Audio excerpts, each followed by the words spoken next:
ওই যে তাইলে উত্তরপাড়ার খবর টবর কি? উত্তরপাড়ার খবর মাদক সাহেব ভালো হয়েছে। মাদক সাহেব বেগম সাহেব তো মরছে প্রায় অনেক বছরই হয়েছে। হ্যাঁ হ্যাঁ, যদি একটা জায়গা সম্পদ দিয়ে মাদক সাহেব কি করবেন? যদি ও হয়তো না একটা কথা কইতা। শোন, তোরে আমি অনেক ভালোবাসি। মাইসে তো চাকর কয়, আমি তোরে চাকর না, আমি তোরে আমার বাড়ির একটা সদস্য। এই যে জমি জমা গুলো দেখিস না, এই টিয়া বসে আমি কি করুম জমি জমাতে? শোন, আমি আগের থেকে মেরা হয়ে গেছি রে, চিন্তা একটা কথা কই তোরে, এই টাকা পয়সা সয় সম্পত্তিতে আমি কি যে করুম, মনে শান্তি নাই। এই যে তুই কইলি না বেগম সাহেব মরে গেছে গা, শোন তুই আমার এনে একটা বিয়ে করার ব্যবস্থা কর। যদি ও ভয় দেন তাহলে মাদক সাহেব একটা কথা কইতা। কি কমু ক? কথাটা হচ্ছে গিয়া, এই যে আপনি শুধু টাকা পয়সা লাগাইছেন না, লাগাইতো তো অনেকে তো কিস্তি দেয় না, আটকায় দেয়। রহিম এখন না, রহিমে 2 মাস ধরে কিস্তি দেয় না।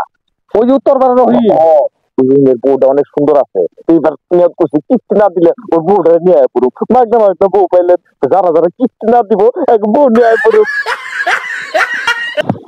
তোর বলে বুদ্ধি নাই, মাইসে কয় তোর তো অনেক বুদ্ধি রে। শোন, আমি দিনে দিনে মেয়েরা দিলাম থেকে, তুই যদি আমার বিয়ে ছাড়া বউ না দেবার হইলো ফাই বউটাও পাইলাম। তাহলে এক কাজ কর, আর দেরি করিস না, তখন আমারে রুমের বাইক নিয়ে চল। আয় মাদক সাহেব আয়।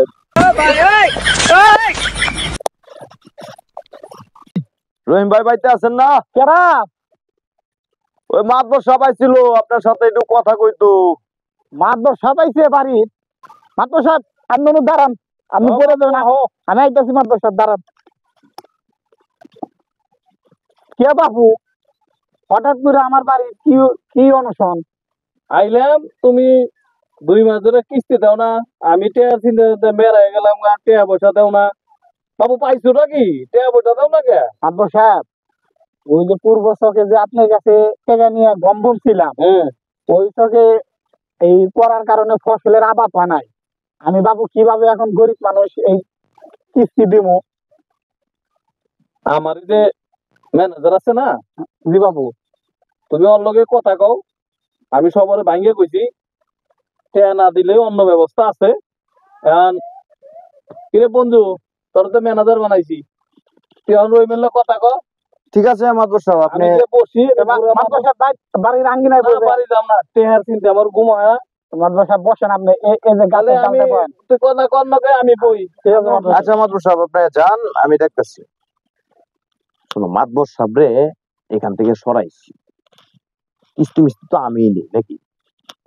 এখন তোমার কাছে 2টা অপশন আছে, ওইতে তুমি টাকা দাও, আর না হইতে মাদবর সাহেব তোমার বউটাই দিয়ে দাও। আমার তো মনে হয় না তুমি কিস্তি মিস্তি দিতে পারবা। ঠিক আছে, এই 2টা অপশন যেটা তোমার ভালো লাগে সেটা তুমি চুজ করো। তো এটা কোন ধরনের কথা বলেন? কেবল 1 সপ্তাহ নাই বিয়া করছি, আমার নতুন বউ বাড়ির আঙ্গিনায় আইছে কেবল 1 সপ্তাহ নাই, হাতের আলতা শুরুই ফুরাইলই না, আপনি এখনই আমার বউ নিয়ে যাবার চান কে রে বাপু? আমার তো অসহায় বানায় ফেলাইবেন তাইলে। চুপ থাক, ওইটা তুই টাকা দে, নয়তো তোর বউ দে, আর নাহলে একবারে চেন্নই একবার শেষ করলাম। আপনার সঙ্গে ভালো লাগে না।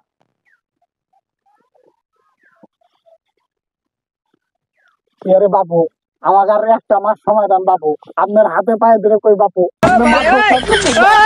আমার নতুন বউ বাপু, আপনি তো মাতবর সাহেবকে বুঝান বাপু।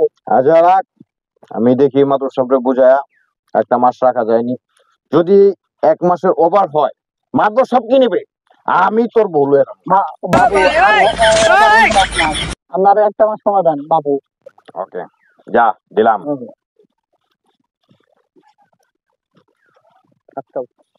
মাতবর সাহেব, কাট কাট কাট। মাতবর সাহেব বয় তুই শোন, কি ব্যবস্থা হইলো, বউর ব্যবস্থা হইলো?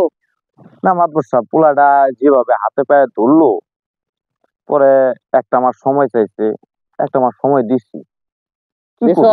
না দিচ্ছি, 1টা মাস একটু কষ্ট করে থাকেন আপনি, আমার মনে হয় না টাকা দিতে পারবো বই দিয়ে দেবো আপনার হাতে আয়া দিয়ে দেবো বউ পামু পাইবেন আসছেন না এবার ওই যে দক্ষিণ পাড়া আরেকজনের বাড়ি যাই দেখি ওর বউটা নিয়ে পারিনি বলেন 3 মাস ধরে কিস্তি দেয় না